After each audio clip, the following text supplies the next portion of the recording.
आज की हमारी दुनिया विज्ञान और विज्ञान के अद्भुत चमत्कारों से भरी पड़ी है, लेकिन क्या आप जानते हो कि आखिर ये सब मुमकिन कैसे हो पाया? वैसे तो इस दुनिया में अरबों लोग पैदा होते हैं और चले जाते हैं, लेकिन इन्हीं में से कुछ लोग ऐसे होते हैं जो हमेशा लोगों के दिलों में जिंदा रहते हैं। वे इतिहास के पन्ने में हमेशा छाए रहते हैं। यही वे लोग होते हैं जो विज्ञान के नामुमकिन काम को मुमकिन कर देते हैं।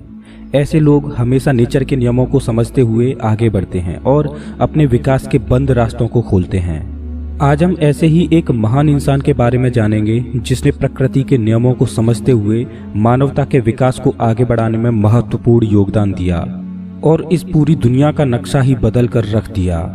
उस महान इंसान का नाम है निकोला टेस्ला, एक ऐसा वैज्ञानिक जिसकी खोजों ने विज्ञान जगत में खलबली मचा दी। 19वीं सदी के महान वैज्ञानिकों में शुमार निकोला टेस्ला ने अपनी पूरी जिंदगी विज्ञान को ही समर्पित कर दी। वे physicist, mechanical engineer, electrical engineer होने के साथ साथ भविष्यवादी भी थे। निकोला बचपन से ही अद्भुत प्रतिभाशाली थे। उनका दिमाग काफी तेज था। बचपन से ही उन्हें नेचर से बड़ा लगाव था और वे विज्ञान और विज्ञान के रहस्यों के बारे में सोचते रहते थे। निकोला को विज्ञान में नए नए आविष्कार करने की प्रेरणा अपनी माँ से मिलती थी, जो खाली समय में घर में कई छोटे मोटे उपकरण बनाया करती थी। निकोला बचपन से ही काफी ब्रिलियंट थे। इस बात का अंदाजा इससे लगाया जा सकता है कि स्कूली दिनों में टेस्ला मैथ्स के कठिन से कठिन सवालों को भी बिना कागज पेन के अपने दिमाग में ही सॉल्व कर लेते थे। इतना ही नहीं, वे एडवांस कैलकुलस के सवालों को भी दिमाग में ही सॉल्व करते थे, जिससे उनके टीचर्स को ये लगता था कि टेस्ला कहीं से नकल कर रहे हैं।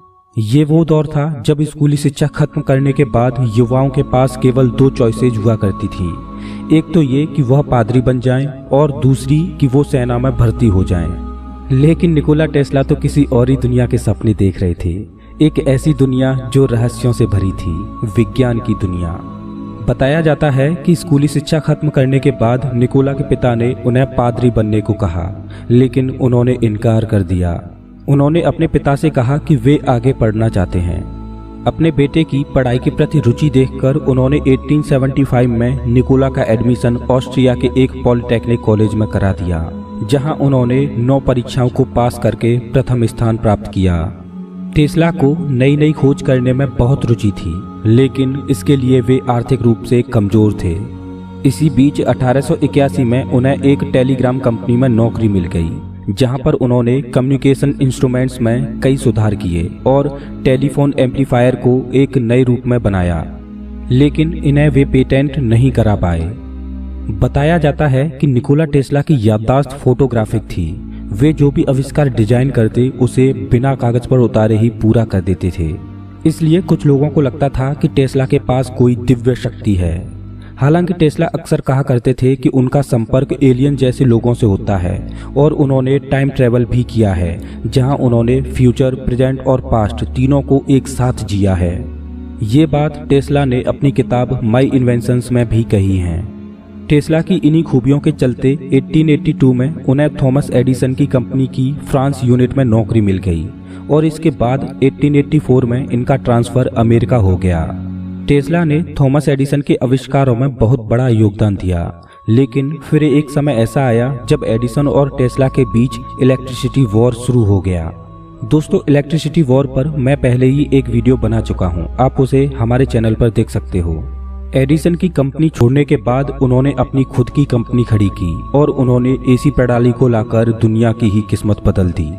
एसी सिस्टम से दूर दूर तक बड़ी आसानी से और काफ़ी सस्ती बिजली पहुंचाई जा सकती थी और आज भी पूरी दुनिया में घरों तक बिजली पहुंचाने के लिए एसी सिस्टम का ही उपयोग किया जाता है।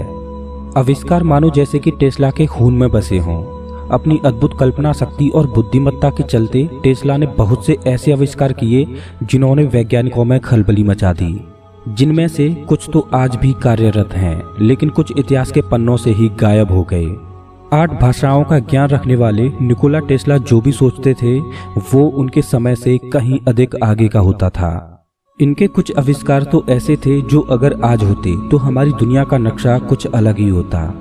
सबसे पहले टेस्ला ने चक्रीय चुंबकीय क्षेत्र के सिद्धांत की खोज की और उनका एक आविष्कार जिन्होंने आज पूरी दुनिया को रोशन कर दिया वो था एसी इलेक्ट्रिसिटी मोटर का निर्माण। आपको बता दें कि एसी करंट से पहले अमेरिका में डीसी की सप्लाई की जाती थी, पर डीसी में कमियां बहुत थीं, जिसे टेस्ला ने उजागर किया और एसी सप्लाई लागू की। अमेरिका आने के बाद निकोला टेस्ला ने 1891 में टेस्ला कॉइल्स का निर्माण किया। टेस्ला कॉइल एक तरह की इलेक्ट्रिक सर्किट होती है जिसकी सहायता से कम करंट और हाई वोल्टेज की बिजली पैदा की जाती है।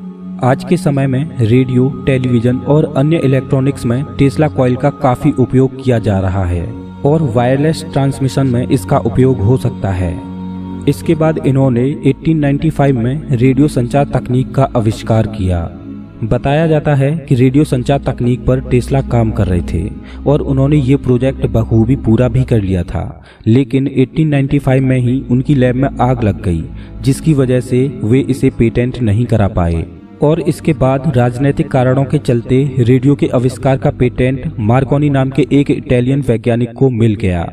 लेकिन अपनी मौत के कुछ महीनों बाद ही अमेरिका की एससी ने मार्कोनी के पेटेंट को अमान्य करार दे दिया और पेटेंट टेस्ला को दे दिया। लेकिन अफसोस कि वे ये अपनी आंखों से नहीं देख पाए। इसके बाद 1896 में निकोला ने हाइड्रो इलेक्ट्रिक पावर प्लांट का आविष्कार किया। इस प्लांट को बनाने में लगभग 3 साल लगे और 16 नवंबर 1896 को पहली बार इस प्लांट से नजदीकी इलाके में बिजली की सप्लाई की गई। टेस्ला के इस आविष्कार ने वैज्ञानिकों को काफी हैरान किया। इससे पहले सन 1893 में टेस्ला ने एक अनोखा आविष्कार किया जिससे लोग उन्हें पागल वैज्ञानिक भी कहने लगे। ये आविष्कार था अर्थक्वेक ऑसिलेटर। ये एक प्रकार का इलेक्ट्रिसिटी जनरेटर था जो कि हाई स्पीड से अप डाउन करता और इलेक्ट्रिसिटी जनरेट करता। एक बार टेस्ला इस प्रोजेक्ट के ऊपर एक्सपेरिमेंट कर रहे थे। उस दौरान टेस्ला इसकी पावर को तेजी से बढ़ाते गए। ऐसा करने से उनके आसपास के एरिया में भूकंप आ गया। इस घटना के बाद उन्हें पता चला कि उन्होंने एक ऐसी मशीन बना दी है जो अर्थक्वेक पैदा कर सकती है। ये मशीन मानवता के लिए घातक साबित हो सकती थी, इसलिए निकोला टेस्ला ने ये मशीन तभी तोड़ दी।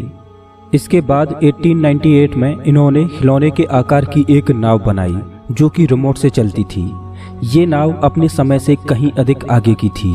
इस नाव को रिमोट से चलता देख लोगों को बहुत आश्चर्य हुआ और उन्हें लगा कि इसमें कोई प्रशिक्षित जानवर बैठा है जो उसे चला रहा है। लेकिन यही वो आविष्कार था जो आजकल के 3 मुख्य एडवांस टेक्नोलॉजी में उपयोग होता है: रोबोट, गाइडेड मिसाइल और रिमोट कंट्रोल। ये तीनों आविष्कार निकोला टेस्ला ने एक ही एक्सपेरिमेंट में कर दिए। इसके बाद 1901 में निकोला ने जो आविष्कार किया, अगर आज वो होता तो शायद हम अपने इस समय से 100 साल आगे होते। ये आविष्कार था वायरलेस इलेक्ट्रिसिटी का। इसमें निकोला टेस्ला एक गुंबदनुमा टावर बनाने पर काम कर रहे थे जिससे कि रेडियो ट्रांसमिशन द्वारा पूरे शहर में फ्री बिजली की सप्लाई पहुंचाई जा सके। और इसके लिए उन्होंने उस समय के न्यूयॉर्क के सबसे बड़े इन्वेस्टर्स में से एक जेपी मॉर्गन को अपने इस प्रोजेक्ट में पैसा लगाने को कहा। शुरुआत में तो जेपी मॉर्गन ने इस टावर में पैसा लगाया भी, लेकिन जब बाद में उन्हें पता चला कि टेस्ला इससे पूरे शहर में फ्री बिजली सप्लाई का सपना देख रहे हैं, तो उन्होंने टेस्ला के इस प्रोजेक्ट को फंड देना बंद कर दिया और आर्थिक स्थिति खराब होने के कारण 1905 में ये प्रोजेक्ट बंद करना पड़ा। और उसके बाद 1918 में जेपी मॉर्गन ने ये टावर पूरी तरह से तोड़वा दिया। टेस्ला के आविष्कारों का आधार ज़्यादातर उनकी कल्पना शक्ति होती थी और इसी के चलते उन्होंने 1934 में डेथ बीम नामक एक प्रोजेक्ट पर काम करना शुरू किया। ये आविष्कार भी काफ़ी एडवांस साबित होता अगर ये पूरा हो पाता। ये प्रोजेक्ट अगर सक्सेसफुली कंप्लीट होता तो हमारी दुनिया साई-फाई जैसी होती। डेथ बीम एक ऐसा हथियार था जो 250 मील दूर से ही दुश्मनों के 10,000 हवाई जहाज़ों को एक बार में ही खत्म कर देता। लेकिन इसके कंप्लीट न होने का कारण था फंड की कमी। टेस्ला के पहले इन्वेस्टर जेपी मॉर्गन ने इस प्रोजेक्ट पर फंड देने से मना कर दिया। हालांकि सोवियत संघ सरकार ने टेस्ला को $25,000 का चेक भी दिया था, लेकिन ये इस प्रोजेक्ट के लिए कम था और ये आविष्कार भी पूरा नहीं हो पाया। अपने साल के अंतिम दिनों में टेस्ला थॉट कैमरा बनाने पर काम कर रहे थे। ये एक ऐसा कैमरा होता जो किसी इंसान के थॉट्स को एक तस्वीर में बदल सकता था। टेस्ला इस प्रोजेक्ट के माध्यम से किसी इंसान के ब्रेन में चल रहे थॉट्स को डिकोड करके एक इमेज बनाना चाहते थे, लेकिन इस प्रोजेक्ट को भी ये पूरा नहीं कर पाए। टेस्ला के आविष्कार आइंस्टाइन और एडिसन के आविष्कारों से कम नहीं थे, मगर टेस्ला एक व्यापारी न होकर केवल विज्ञान की तर्ज पर काम किया करते थे और इस वजह से वे हमेशा ही आर्थिक रूप से कमजोर रहते। और 7 जनवरी 1943 को 86 वर्ष की उम्र में टेस्ला ने इस दुनिया को अलविदा कह दिया।